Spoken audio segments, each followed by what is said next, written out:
Somewhere in America right now, someone is running the same scheme, and everyone around them thinks they are a genius. $65 billion. Stolen. Over decades. Right in plain sight. Nobody looked closely enough to see it. When it finally collapsed, the people who trusted this man the most lost absolutely everything they had built over their entire lifetimes. But to understand how $65 billion disappeared, you have to go back to where this story actually started. I am the financial capital of the entire world. Every dollar that matters passes through me first. Every single one. I gave the world Bernie Madoff, former NASDAQ chairman, respected, trusted, beloved by absolutely everyone who knew him personally. He operated from the 17th floor of the Lipstick Building in Midtown Manhattan. Everyone in finance knew that address. Meanwhile, in Miami, something very different was happening. The money was flowing south in enormous quantities every single year. I am the city where the wealthy come to play. Palm Beach, Boca Raton. The money was always here waiting for something. Everyone who was anyone in Palm Beach was invested with Bernie Madoff.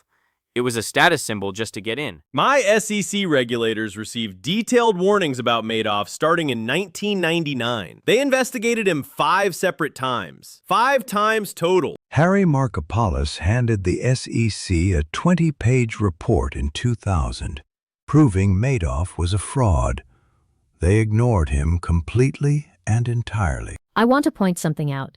Harry Markopolos warned the SEC 9 times over 8 years. 9 times. They did nothing at all. My SEC was too busy investigating small fry. Madoff was royalty. Nobody wanted to believe that royalty could possibly be criminal. In Palm Beach, everyone was too busy enjoying the returns to ask where they actually came from.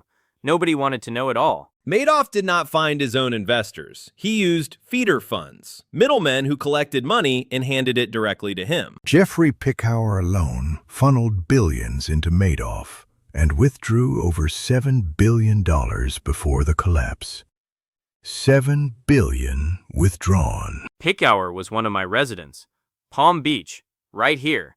His returns were so impossibly large, even Madoff was uncomfortable about them. Ezra Merkin was my guy, a respected Upper East Side investment manager. He funneled $2.4 billion into Madoff secretly. Fairfield Greenwich Group had $7 billion invested with Madoff.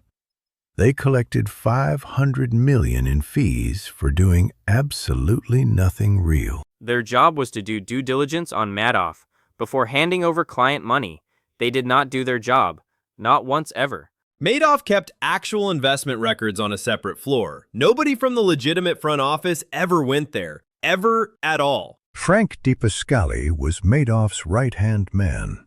He fabricated trading records for decades and knew everything from the very beginning. I have a simple question. How do you run a $65 billion fraud for 48 years and absolutely nobody notices at all? Nobody noticed because the returns were consistent. 10 to 12% every year, even when the market crashed in 2008.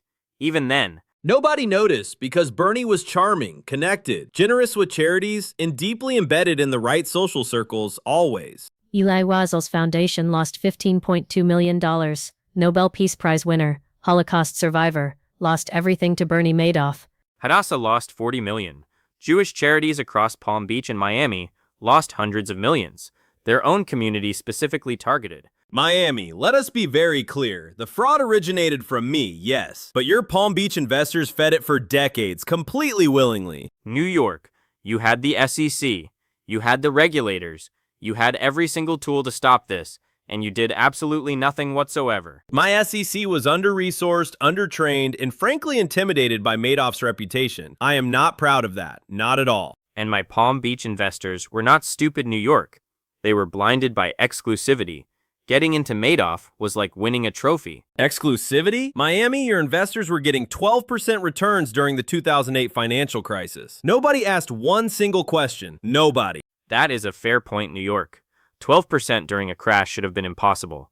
We simply chose not to think about that. I want to note that the word greed is doing a lot of work in this conversation that neither of you has actually used yet. She is not wrong. The whole thing ran on greed. Madoff knew it. The feeder fund operators knew it. Everybody knew it completely. And the people who paid for that greed were not the wealthy investors who got out in time. It was never the wealthy ones. December 10th, 2008. Bernie Madoff called his sons Andrew and Mark into his apartment and confessed everything to them that evening. His sons turned him into the FBI the very next morning. December 11th, 2008. The scheme was finally over after 48 years. When they arrested Bernie, he was in his penthouse wearing a bathrobe. $65 billion gone, and he was in a bathrobe. You think that is funny, Miami? Your Palm Beach investors were still receiving fake account statements the morning he was arrested. True. Investors were still getting their fake December statements when the FBI was handcuffing him in Manhattan at the exact same moment. I want to add context. Mark Madoff took his own life in 2010. Andrew Madoff died of cancer in 2014. Both of his sons gone. Mark Madoff was innocent. He turned his own father in. The shame of what his father did destroyed him. 2 years later, he was gone. 13,000 victims filed claims. The average claim was $2 million. Many were retirees who had absolutely nothing left at all. Bernie Madoff pled guilty to 11 federal felony charges in March 2009.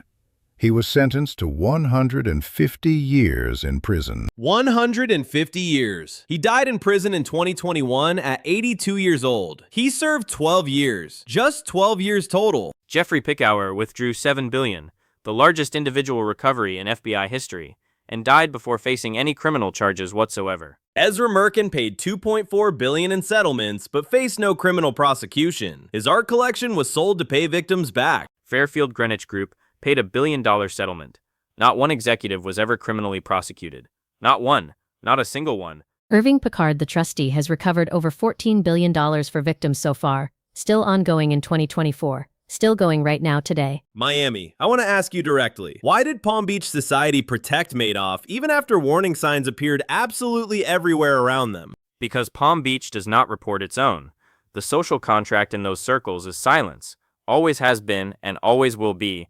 And my SEC was intimidated by reputation. Christopher Cox, the SEC chairman, later admitted the agency had completely failed investors. Completely failed. New York, your own SEC Inspector General David Kotz found your SEC botched every single Madoff investigation.